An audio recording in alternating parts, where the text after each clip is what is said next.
So hi guys, welcome back to my channel. आपका एक बार फिर से स्वागत है एसर बायो पे।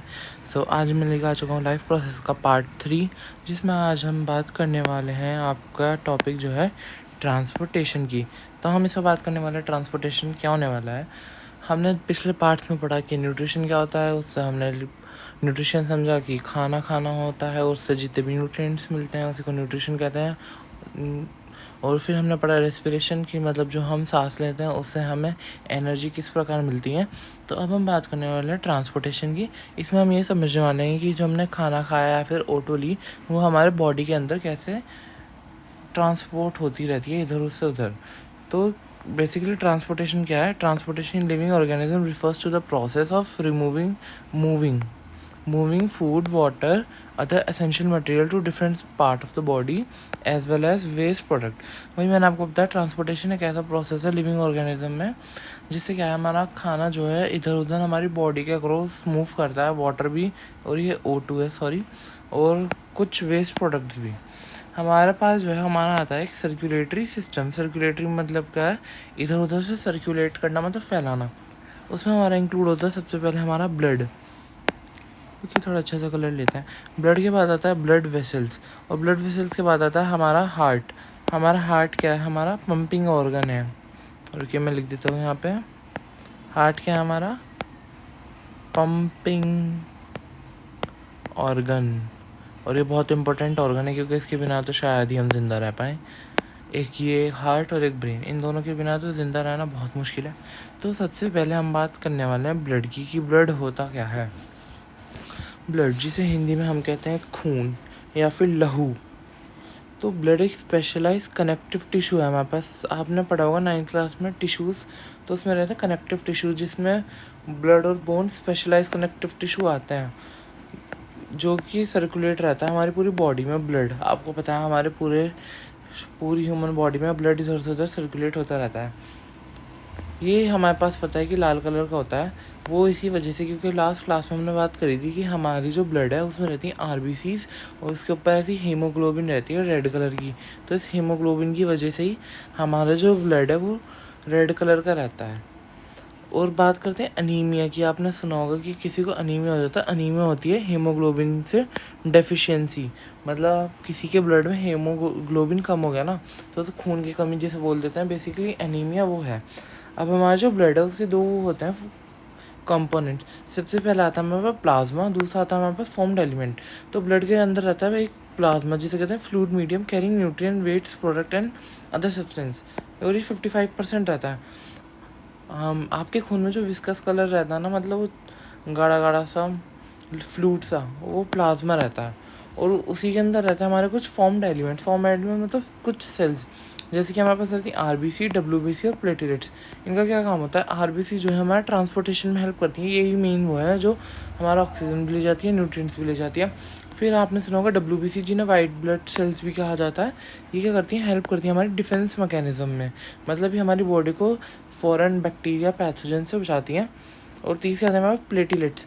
प्लेटलेट्स क्या होती हैं? हमारी जो ब्लड क्लॉट, आपने सुना होगा, आपको खून जो है बहने लगता है, तो उस खून को क्या करती हैं? वो क्लॉट कर देती हैं वहाँ पे। ये जो प्लेटलेट्स रहती है ना, मान लो ये किसी की चोट लग गई, तो ये प्लेटलेट्स आके ऐसे यहाँ पे चिपक जाएंगी, जिससे खून रुकना बंद हो जाएगा। एक नेटवर्क टाइप से बना लेती हैं ऐसा। ये ब्लड क्लॉटिंग में हेल्प करती है हमारा। ऐसा जिसे कहते हैं हम क्लॉट बन गया, या फिर हिंदी में रुको उसका कुछ नाम, खुरंट जिसे बोल देते हैं, स्कम, खुरंट जिसे बोलते हैं हिंदी में। तो ये वो बनाती हैं।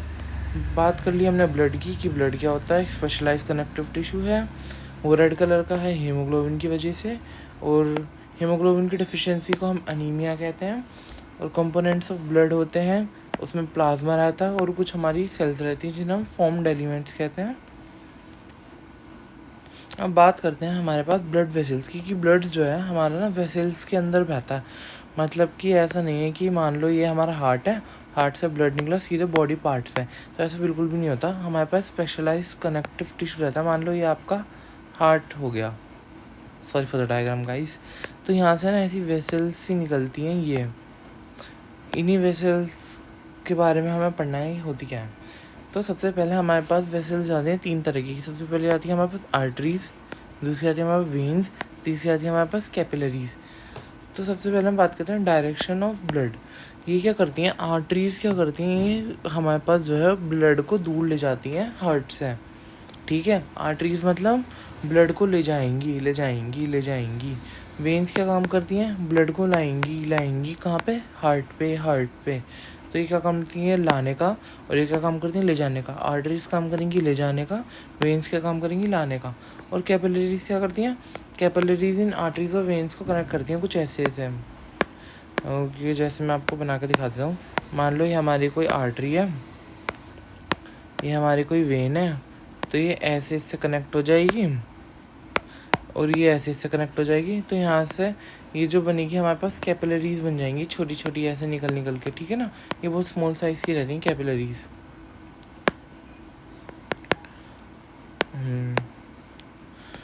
फिर बात करते हैं ऑक्सीजन कंटेंट की।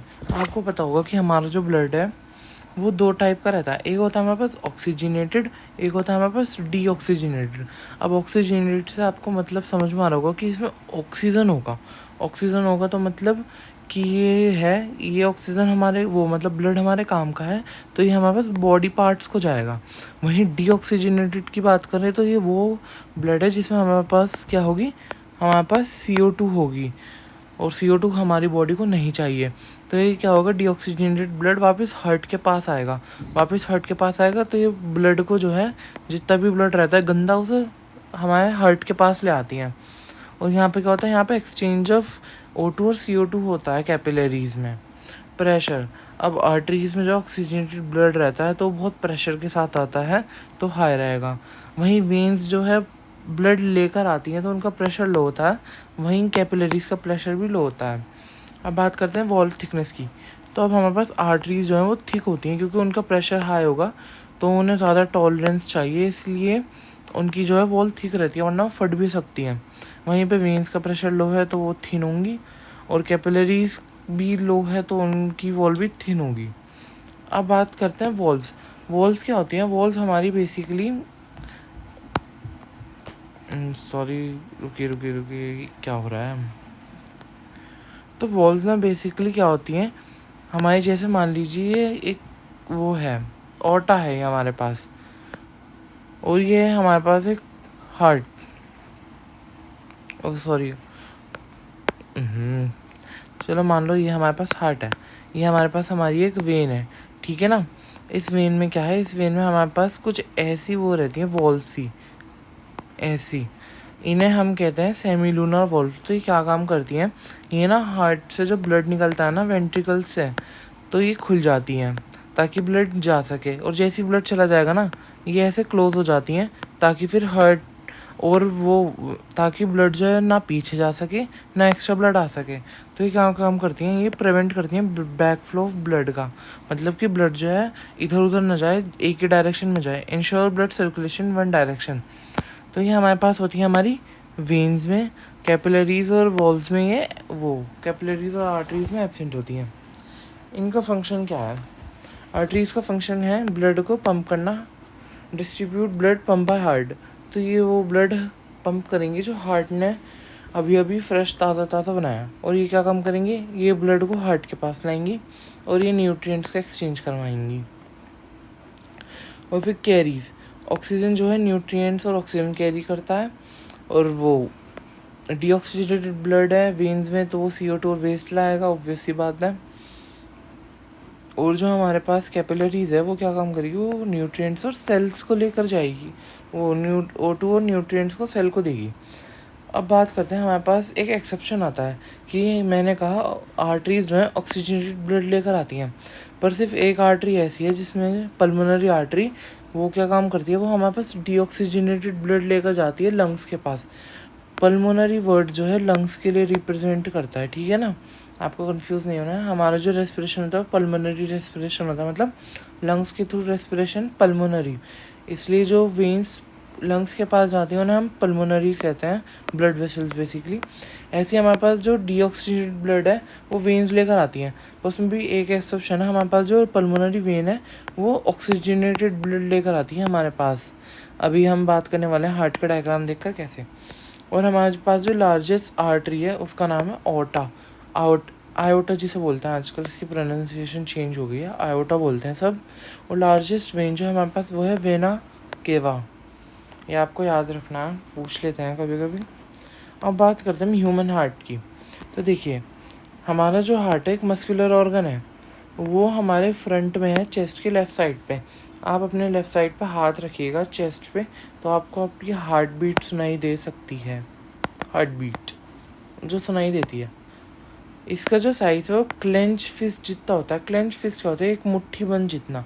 आप अपनी मुट्ठी को बंद करेंगे तो आपका हार्ट भी उतना ही रहेगा। और इसके पास हमारे पास 4 चैम्बर्स होते हैं, 2 तो ऊपर के अपर स्मॉलर चैम्बर्स जिनका नाम दिया हमने एट्रिया या एट्रियम भी बोलते हैं, ना कंफ्यूज मत होना, मैंने एट्रिया लिख रखा है और बुक में शायद एट्रियम दे रखा है। दूसरा होता है हमारे पास 2 लोअर लार्जर जिनका नाम हमने दिया वेंट्रिकल्स। ये है वो डायग्राम जो आपकी बुक में दे रखा है हमारे पास। तो ये है वो पल्मोनरी आर्टरी और ये है हमारे पास पल्मोनरी वेन। तो आपको जैसे कि दिखाई दे रहा है पल्मोनरी वेन्स जो है वो लेफ़्ट एट्रियम में आती है लंग्स से, फ्रॉम लंग्स। ये लंग्स से आएगी पल्मोनरी वेन्स, कैरी करेगी हमारे पास ऑक्सीजनेटेड ब्लड और ये यहाँ पे आ जाएगा, ठीक है ना। अभी यहाँ पर आ जाएगा तो क्या होगा, यहाँ से हमारे पास ऑक्सीजन रिच ब्लड आया तो वो यहाँ से ना इधर जाएगा लेफ़्ट एट्रियम से लेफ़्ट वेंट्रिकल में। और ये जो आपको दिखाई दे रही हैं इनको नाम ये होती है हमारे पास कॉडी टेंडिने। ये क्या काम करते हैं, ये हमारे पास जो है इन्हें पकड़ के रखते हैं, पेपिलरी मसल्स को इससे कनेक्ट करते हैं ये वेंट्रिकल से, ताकि ये कोलैप्स ना हो जाए। ये आपके सिलेबस में नहीं है, ये आगे का बात है थोड़ा। और यहीं पे ना हमारे पास 2 तरह की वॉल्स रहती हैं, एक रहती है ट्राइकस्पिड, एक रहती है बाइकस्पिड, दोनों एट्रियम और वेंट्रिकल के बिल्कुल जंक्शन पे। ये भी क्या काम करती हैं, प्रिवेंट बैक फ्लो। ये भी आपके सिलेबस में भी है नहीं, आगे का टॉपिक है प्रिवेंट बैक फ्लो। पर मैं आपको बता रहा हूँ आपकी नॉलेज के लिए कि हमारे पास यहाँ पे भी वॉल्स रहती हैं, यहाँ पे भी वॉल्स रहती हैं, एक तरफ 3 रहती हैं, एक तरफ 2 रहती हैं, इसलिए उनका नाम रखा है ट्राइकस्पिड बाइकस्पिड। और जो मैं ऊपर आपको बता रहा था, जो हमारे वेंट्रिकल्स से जो निकलती हैं वेन्स, उसमें रहता है हमारे पास सेमी लूनर वॉल्व, वो दोनों साइड रहती हैं, वो भी बैक फ्लो को प्रिवेंट करती हैं। तो हमारा जो है ऑक्सीजन रिच ब्लड आया यहाँ से लेफ्ट एट्रियम से, यहाँ पे भरेगा, इतने में ट्राइकस्पिड बाइकस्पिड वॉल्व बंद रहेंगी। जैसे ही प्रेशर यहाँ पे बढ़ेगा तो क्या काम होगा, ये ओपन हो जाएंगी और यहाँ से जितना भी ऊपर का सारा ब्लड यहाँ पे आ जाएगा और फिर यहाँ से फिर सारा ब्लड जो है वेन्स के ज़रिए पूरी बॉडी में चला जाएगा। और फिर यहाँ से पल्मोनरी आर्टरीज क्या करती हैं, पल्मोनरी आर्टरीज से हमारे पास आ जाता है डीऑक्सीजनेटेड ब्लड लेके जाती है ये हमारे पास हार्ट लंग्स पे। हमारा जो डीऑक्सीजनेटेड ब्लड आता है वो आता है हमारे पास वेना केवा से।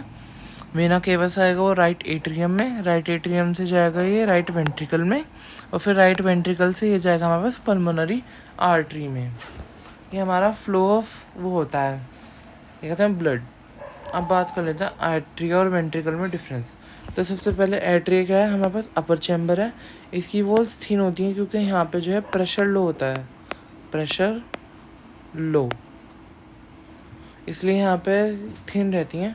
और ये क्या करते हैं, रिसीव ब्लड फ्रॉम वेन्स, ये वेन्स से ब्लड रिसीव करती हैं, जैसे कि पल्मोनरी वेन्स या फिर वेना कावा। फिर राइट एट्रियम रिसीव करता है डीऑक्सीजनेटेड ब्लड फ्रॉम बॉडी। वहाँ मैंने आपको बता दिया कि यहाँ वेना कावा राइट एट्रियम में, तो यहाँ से हमारे पास डीऑक्सीजनेटेड ब्लड आएगा। और वहीं लेफ्ट एट्रियम रिसीव करता है हमारे पास oxygenated blood from lungs, lungs से यहाँ पे ऑक्सीजनेटेड ब्लड आया। ऑक्सीजनेटेड ब्लड को रेड दिखाया गया है और डीऑक्सीजनेटेड ब्लड को हमारे पास ब्लू दिखाया गया है। रेड मतलब खून और खून मतलब साफ, इसलिए आप याद रखना लेफ्ट साइड आता है हमारे पास ऑक्सीजनेटेड ब्लड फ्रॉम लंग्स और लंग्स से आता है मतलब पल्मोनरी वेन्स। वहीं वेंट्रिकल्स में आता है हमारे पास लोअर चेम्बर्स ऑफ हार्ट। इनकी जो वॉल्स थिक होती हैं, मस्कुलर होती हैं, क्योंकि यहाँ पे प्रेशर क्या होता है, प्रेशर हाई हो जाता है यहाँ पे काफ़ी ज़्यादा। और पंप ब्लड इनटू आर्टरीज, ये अपना जो है ब्लड आर्टरीज में पंप करती हैं। और right ventricle pumps deoxygenated blood from lungs, और जो हमारे पास लेफ्ट वेंट्रिकल पंप करता है oxygenated blood to the body. देखो ये जो हमारे पास राइट वेंट्रिकल है ना, ये क्या काम करता है, ये हमारे पास जितना भी गंदा खून होता है ये वापस से भेज देता है हमारे पास लंग्स पे, ठीक है ना। और जो चैम्बर्स हमारे हार्ट में बनाए गए हैं वो इसलिए ताकि जो है हमारे पास जो है ब्लड मिक्स ना हो पाए। मान लो अगर ऑक्सीजनेटेड और डीऑक्सीजनेटेड ब्लड मिक्स हो गए ना तो काफ़ी प्रॉब्लम हो जाएगी।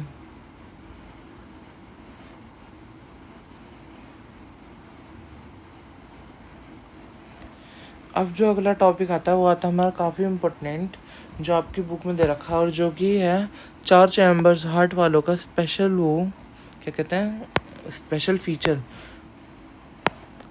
Double circulation. डबल सर्कुलेशन क्या होता है? डबल सर्कुलेशन एक ऐसा प्रोसेस होता है जिसमें जो है हमारा ब्लड जो है हमारे हार्ट से 2 बार पास करता है एक ही कंप्लीट साइकिल ऑफ सर्कुलेशन में। कैसे?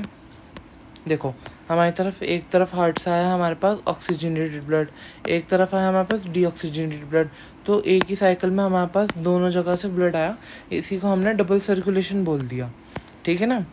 और इसे डबल सर्कुलेशन क्यों कहा? क्योंकि blood travels through 2 separate pathways.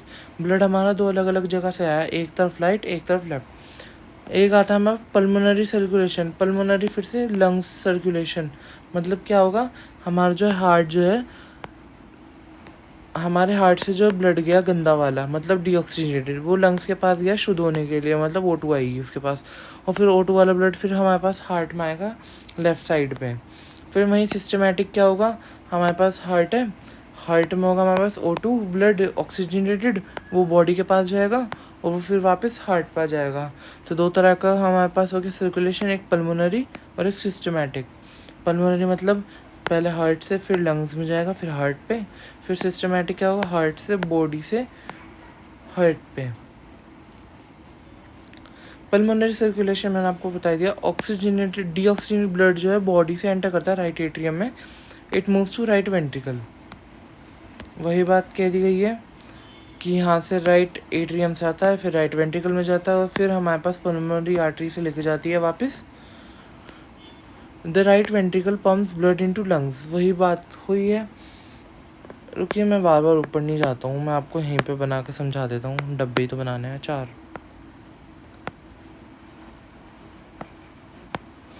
ये left atrium, left ventricle, right atrium, right ventricle. तो इन्होंने क्या कहा कि right ventricle pumps blood to lungs. तो हमारा जो राइट वेंट्रिकल्स है वो ब्लड को पंप करता है ऐसे, यहाँ से वो पल्मोनरी आर्टरी जाती है वापस हमारे पास, किसके पास, हमारे लंग्स के पास। ये लंग्स बना दिया मैंने, तो ये लंग्स के पास जाता है शुद्ध होने के लिए। In the lungs blood picks up oxygen and release CO2। हमारा जो है ब्लड यहाँ पे आपको मैंने रेस्पिरेशन में बताया था, यहाँ पे एक्सचेंज होता है, यहाँ से CO2 बाहर जाएगी और O2 हमारे पास अंदर आ जाएगी। Oxygenated blood returns to left atrium through pulmonary veins. अब यहाँ पल्मोनरी आर्टरी से गया था, अब वापस से पल्मोनरी वेन से लेफ्ट साइड पे हमारा ऑक्सीजनेटेड ब्लड वापस आ जाएगा। तो यही कहानी है पल्मोनरी वो सर्कुलेशन की। ओके, मैं रफ कर देता हूँ।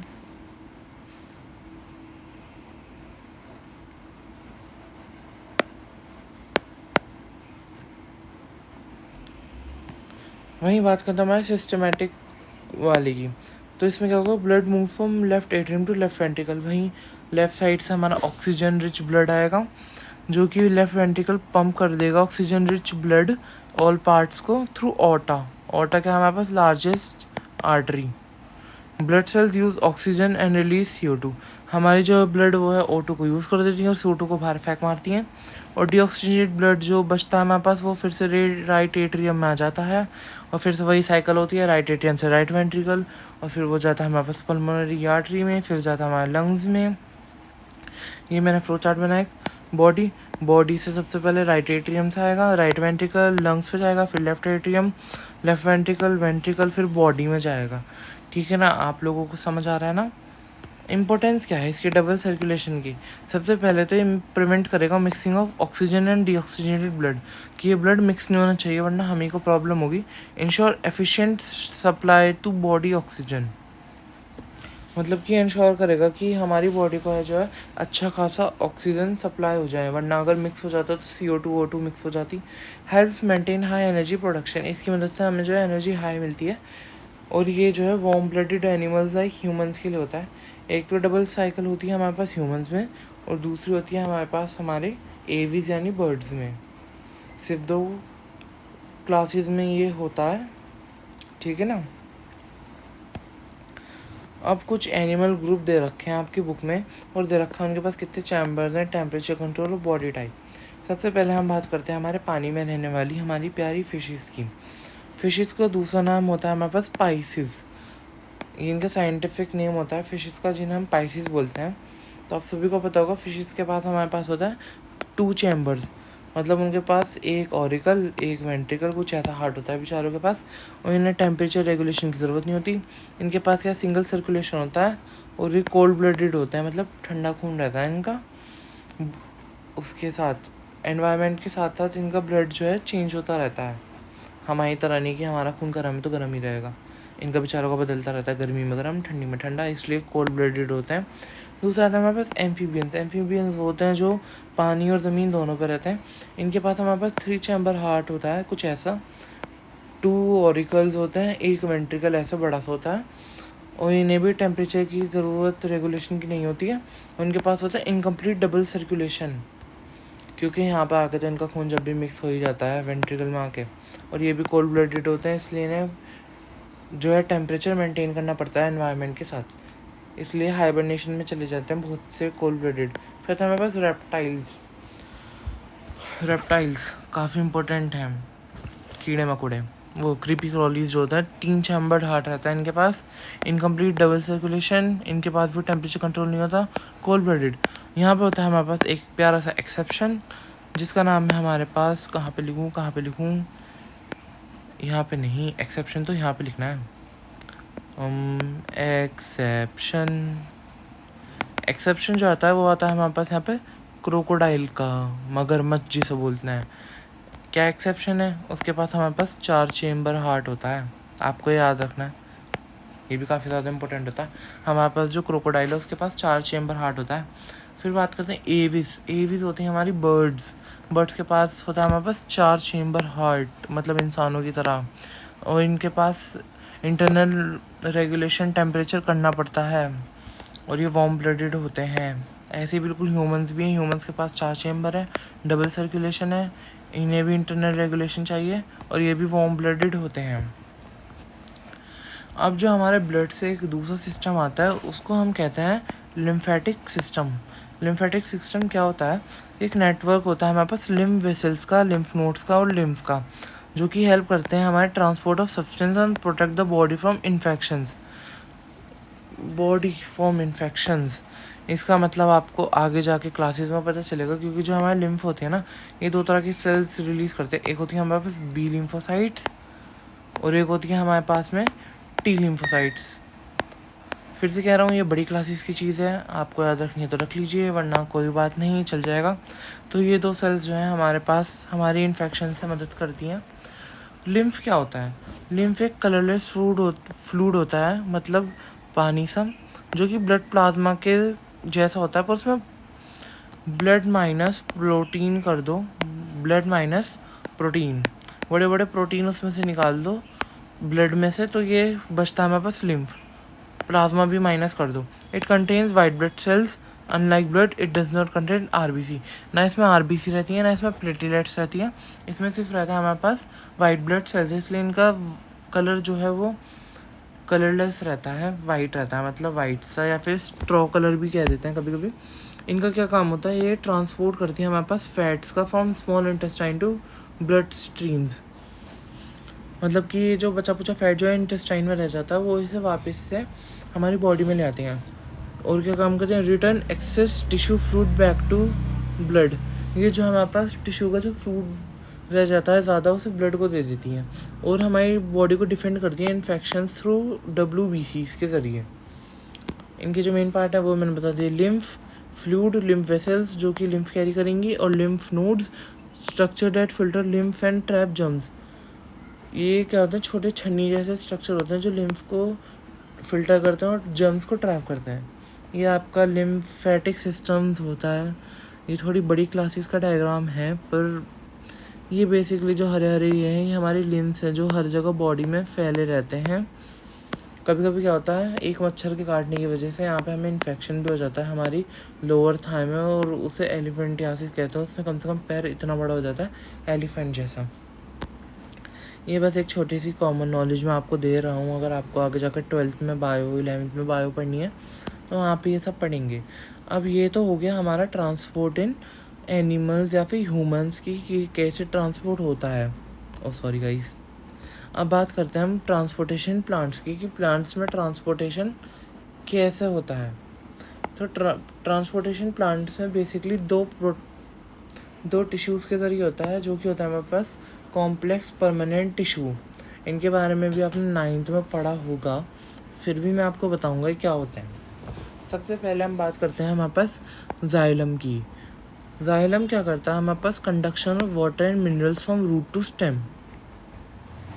ये टिश्यू हमारे पास, हमारी ये रूट्स हैं, रूट से स्टेम पे पानी ले जाने का काम ये टिश्यू करता है। और ये बना होता है हमारे पास ज़्यादातर डेड सेल्स से। ट्रांसपोर्ट यूनिडायरेक्शनल, मतलब कि एक ही डायरेक्शन, मतलब नीचे से ऊपर की तरफ ही डायरेक्ट करेगा हमारे पास वाटर कंडक्शन, ठीक है ना। इसमें 4 टाइप की सेल्स रहती हैं। सबसे पहले tracheids, vessels, xylem fibre, xylem parenchyma, और दूसरी तरफ आता है हमारे पास फ्लोएम। फ्लोएम क्या करता है, फ्लोएम जो है कंडक्ट करता है हमारे पास food from leaves to cells part of the plant. मतलब ये खाना वगैरह लेकर जाएगा हमारे पास पत्ती से दूसरी तरफ प्लांट्स के पार्ट, जैसे स्टेम्स, रूट्स, तो compose mainly of living element. अब ये खाना ले जाएगा तो इसका ज़िंदा रहना ज़रूरी है ताकि खाने थोड़े ले जा सके, तो ये लिविंग एलिमेंट होता है। और इसका ट्रांसपोर्ट जो है बाई डायरेक्शनल होता है, मतलब ये कहीं भी खाना ले जा सकता है, ऊपर से नीचे या नीचे से ऊपर। और इसमें भी 4 टाइप की सेल्स रहती हैं, phloem fibre, phloem parenchyma, sieve tube, companion cells. यहाँ पर हम जाइलम फाइबर, जाइलम पैरेन्काइमा, ये फ्लोएम फाइबर और फ्लोएम पैरेन्काइमा दोनों में कॉमन है। अब बात करते हैं वाटर मिनरल्स कैसे जाइलम के थ्रू हमारे पास जो है ट्रांसपोर्ट होते हैं। Water minerals are absorb from soil by its roots. ये तो सबको पता है कि जो प्लांट होते हैं वो रूट्स की मदद से जो है वाटर अब्जॉर्ब कर लेते हैं। They enter xylem tissue present in the roots. हमारे रूट्स में जो है जाइलम टिश्यू रहते हैं, जिनकी मदद से वो है क्या करते हैं, एंटर कर जाते हैं हमारे जाइलम टिश्यूज़ में। Xylem carries water minerals from root to stems. Xylem क्या करेगा फिर जो है वाटर को जो है ऊपर की तरफ लेकर जाएगा स्टेम, लीव्स और other parts of the plant. Upward movement of water occurs mainly due to transpiration pull. यहाँ पर जो है एक ट्रांसपिरेशन पुल बन जाता है, which is created by the loss of water from the leaves. हमारी पत्तियाँ क्या करती हैं, पत्तियाँ ट्रांसपिरेशन जो है प्रोसेस होता है जिससे कि हमारी पत्तियाँ जो है वाटर का लॉस कर देती हैं, जिसकी मदद से क्या है फिर अपवर्ड मूवमेंट होने लगता है वाटर का, मेनली ड्यू, क्योंकि मान लो पत्तियों ने अपना पानी उड़ा दिया तो पत्तियों को नया पानी चाहिए, तो इसी मदद से जो है नीचे से पानी ऊपर की तरफ शिफ्ट होता है हाई प्रेशर से लो प्रेशर, ऑस्मोसिस के थ्रू। ये ऑस्मोसिस के थ्रू होता है ये प्रोसेस। हाई प्रेशर से लो प्रेशर पे, लो प्रेशर से हाई प्रेशर पे पानी जाता है। रूट प्रेशर है also helps in pushing water upward. यही मैंने बात कही, यहाँ पर ऑस्मोसिस होता है जो कि क्या करता है, लो प्रेशर से हाई प्रेशर पे वाटर कंडक्शन करा देता है हमारा, जिसकी मदद से जो है नीचे से ऊपर पानी चला जाता है ईजिली। फिर बात करते हैं transport of food. The food prepared in the leaves during photosynthesis transported to all parts of the plant by phloem tissue. ये तो बात कर लिया कि जो खाना पत्तियाँ बनाएंगी वो फ्लोएम के ज़रिए हमारे पास क्या है, इधर उधर जाएगा, ट्रांसपोर्ट होगा। इसी को हम कहते हैं ट्रांसलोकेशन, मतलब खाने का इधर उधर जाना। ये कैसे होता है, लीव्स जो है खाना बनाती हैं शुगर की फॉर्म में, ग्लूकोज जो स्टार्च की फॉर्म में वो रहता है stored. The food enters to phloem tissue. Phloem tissue में आया खाना, फ्लोएम ट्रांसपोर्ट कर देगा इसे रीजन, ग्रोइंग रीजन्स में, मतलब कि रूट्स में, स्टेम्स में, या फिर छोटी छोटी लीव्स में, फ्रूट, सीड्स, स्टोरेज ऑर्गन्स में रख देगा। दिस ट्रांसपोर्ट रिक्वायर्ड एटीपी, मतलब इसे एनर्जी चाहिए, और ये अपवर्ड और डाउनवर्ड डायरेक्शन दोनों में हो सकता है। फिर बात करते हैं ट्रांसपिरेशन क्या होता है, वही the loss of water in the form of water vapours through stomata. ये क्या करता है, helps in pulling water upward. इसकी मदद से वाटर जो ऊपर आता है प्लांट्स को ठंडा रखता है, maintain flow of water and minerals, ये वाटर मिनरल्स के फ्लो को हमारे पास क्या करता है, मेंटेन करता है। तो यहाँ पे आपका जो है ट्रांसपोर्टेशन टॉपिक कंप्लीट हो चुका है। इसके बाद जो है हमारा टॉपिक आएगा अगला एक्सक्रीशन, जो कि हमारे चैप्टर का लास्ट टॉपिक है। तो आई होप कि आपको ये वीडियो अच्छी लगी हो तो उसे लाइक कीजिए, शेयर कीजिए, सब्सक्राइब करना ना भूलिए। सर बायोलॉजी को मिलता है आपसे जल्दी नेक्स्ट वीडियो में। बाय।